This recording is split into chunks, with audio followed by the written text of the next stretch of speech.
Il y a beaucoup de petits et de gros mots sur lesquels on n'ose pas toujours mettre des mots. Parce que c'est intime, parce qu'on pense que c'est un peu sale, parce qu'on a peur du regard de l'autre, professionnel ou pas. Bénin, ils gâchent un peu la vie. Plus grave, ils peuvent évoluer en maladie à surveiller. Ces questions gênantes, vous nous les envoyez et c'est nous qui les posons à votre place à des médecins qualifiés. Questions gênantes, proposées par l'application Livy, le centre de santé digitale qui vous permet de consulter un médecin en téléconsultation. Depuis le premier confinement, Vincent a du mal à sortir, même pour voir ses amis. De plus en plus isolé, il s'inquiète. Nous avons consulté pour lui Elie Winter, psychiatre libéral à Paris.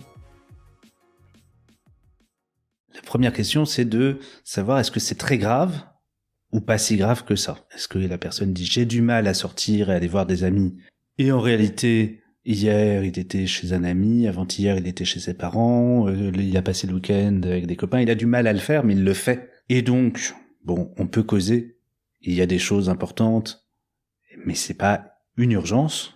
Ou est-ce que ça veut dire que c'est quelqu'un qui ne sort plus du tout de chez lui, qui n'a plus aucun contact avec l'extérieur, et qui a trouvé la force inouïe de faire une téléconsultation à ce moment-là? En ce moment, c'est vraiment la téléconsultation qui ressort, parce que sur l'ordinateur, c'est quand même accessible, un petit clic ici ou là. Et allez, il a tenté sa chance, il est au bord du gouffre. Et quelqu'un, dans ce cas-là, peut nécessiter une hospitalisation, par exemple. Et il s'agit d'abord d'évaluer, est-ce que c'est quelqu'un qui est en train de penser que c'est tellement horrible tout ce qui se passe qu'il vaut mieux mourir tout de suite, voire même il faut épargner des souffrances au monde entier, on va appuyer sur un bouton nucléaire pour que tout le monde meure tout de suite pour ne pas souffrir.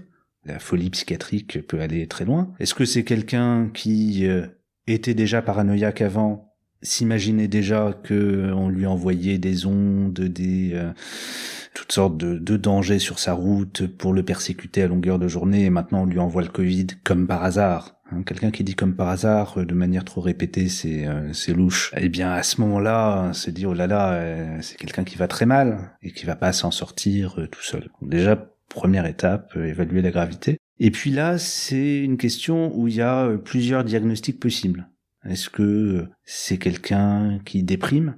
Est-ce que c'est quelqu'un qui a des phobies, qui a peur de tout et n'importe quoi, d'attraper le Covid éventuellement, mais éventuellement plutôt de le transmettre en disant moi si je l'attrape c'est pas grave, mais j'ai peur de le transmettre à quelqu'un d'autre, et à cause de moi quelqu'un pourrait être malade et donc la culpabilité l'emporte, et pour éviter la culpabilité il vaut mieux rester enfermé chez soi. Est-ce que c'est un mécanisme obsessionnel, quelqu'un qui avait déjà des tocs de lavage et qui là dit oh là là, mais alors maintenant déjà que j'essayais de tout laver toujours tout bien, de me laver les mains, de pas toucher les poignées de porte, les barres de métro, etc. Alors là, comment je vais faire? Parce que il y a un danger supplémentaire, je ne serai jamais à la hauteur de tout ça. Donc c'est trop compliqué, donc je reste chez moi. Il y a des dimensions diagnostiques comme ça qu'il faut évaluer.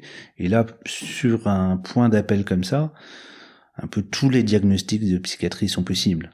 Il y a une étape nécessaire là-dessus, de gravité d'un côté, et puis de voir s'il y a une ou plusieurs catégories diagnostiques auxquelles ça correspond. Et qu'est-ce que ça peut révéler, justement, un comportement où on s'isole? Qu'est-ce que ça dit d'une personne d'avoir envie de s'isoler, de ne plus voir même les personnes qu'on est censé apprécier? C'est quand même avant tout, en premier lieu, un signe dépressif. Si on a un ami comme ça, on a envie de lui dire « Allez, viens chez moi ».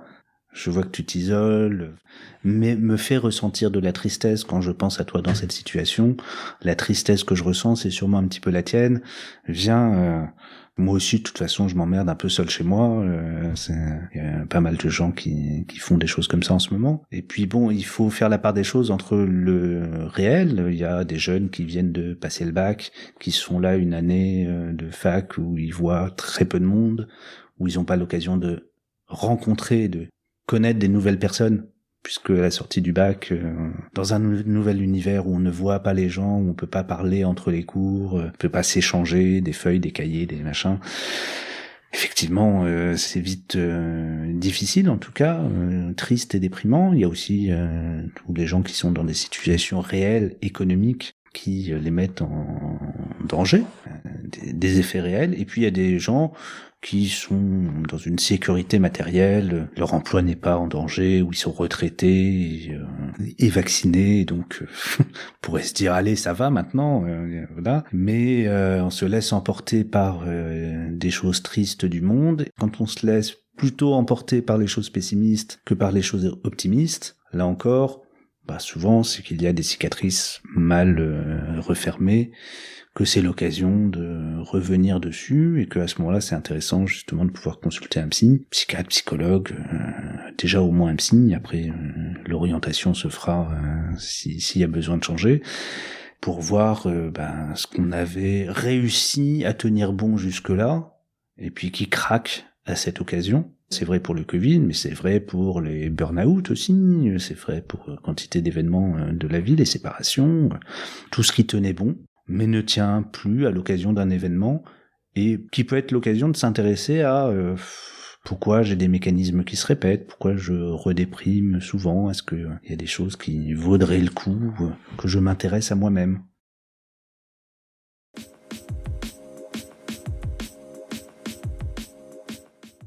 Est-ce qu'il peut y avoir des étapes à suivre pour se remotiver ou est-ce qu'il faut se lancer d'un coup ? La règle principale, c'est de chercher comment faire.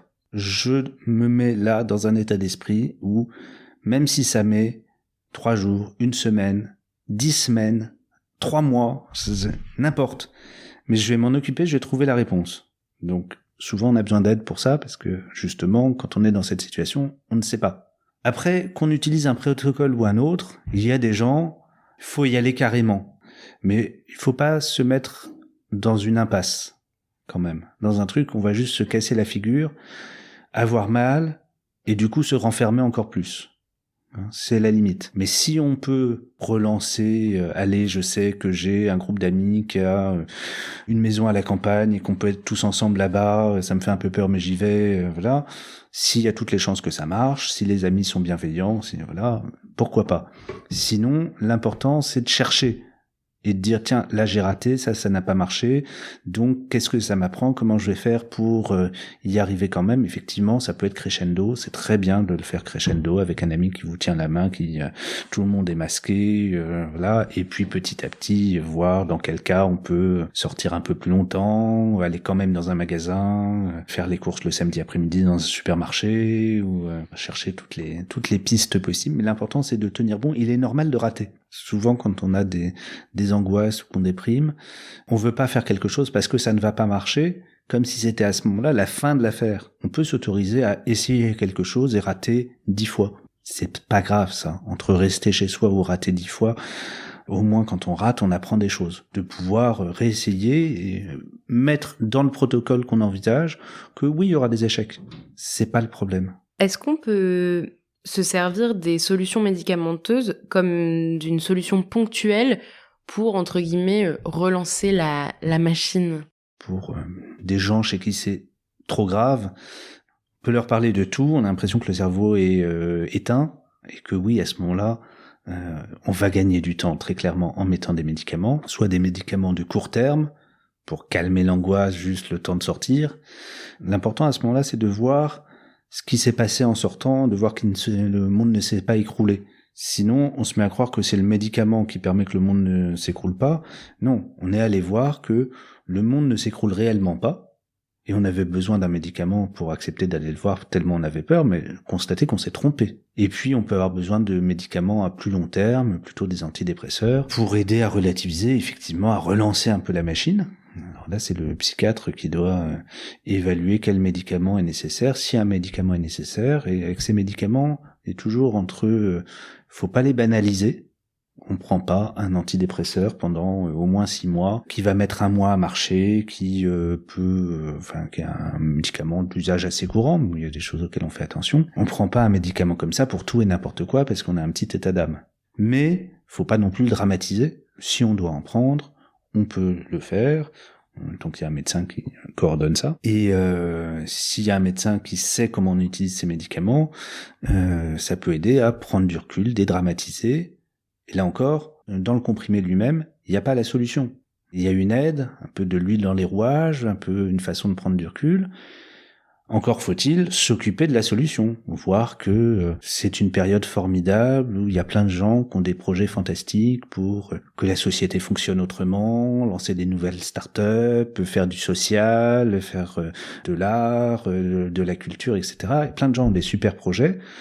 C'est inouï, une période comme ça. Dans la version optimiste, évidemment, on peut voir tout le côté noir, tout ce qui ne marche plus, qu'on aurait aimé que ça marche encore, parce que sinon il faut changer, et changer c'est difficile, mais c'est quand même passionnant. Et je pense que la plupart du temps, on a peur que ces médicaments-là créent une sorte de dépendance et qu'on ne sache plus fonctionner sans, en particulier si on imagine que le contexte ne risque pas de s'améliorer. D'abord, faut différencier la dépendance qu'on a avec les calmants.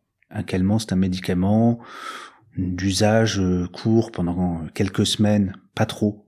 Et plus on l'utilise longtemps, moins il marche et plus on en a besoin et ça fatigue et ça, voilà. Donc ponctuellement, c'est un très bon médicament, mais pas à long terme. Il faut différencier ça de l'antidépresseur qui donne pas des dépendances, mais par contre, il aide à prendre du recul.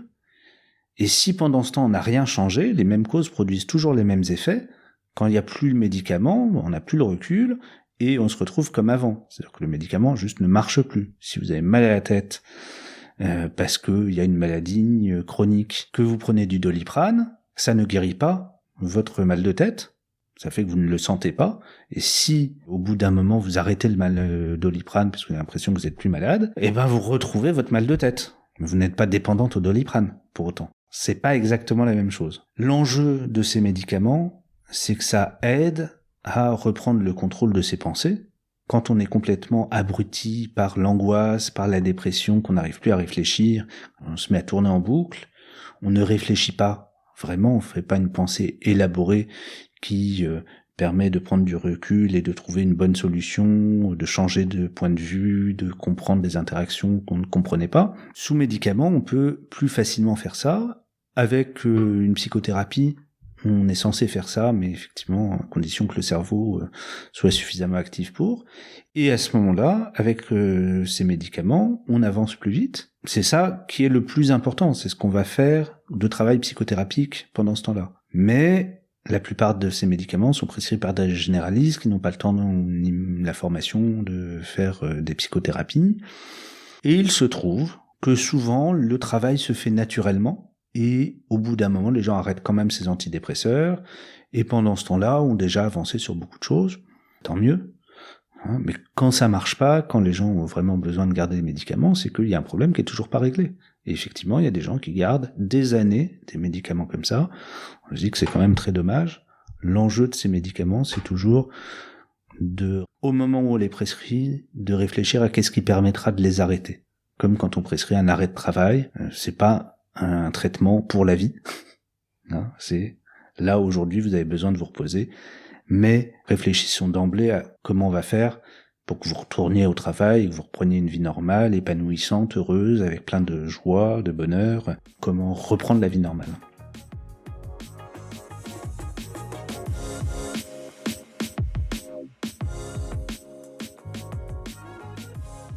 C'était Questions gênantes, le podcast qui pose les questions à votre place, proposé par Livy, le centre de santé digitale, qui vous permet de consulter un médecin en téléconsultation et produit par Slate.fr.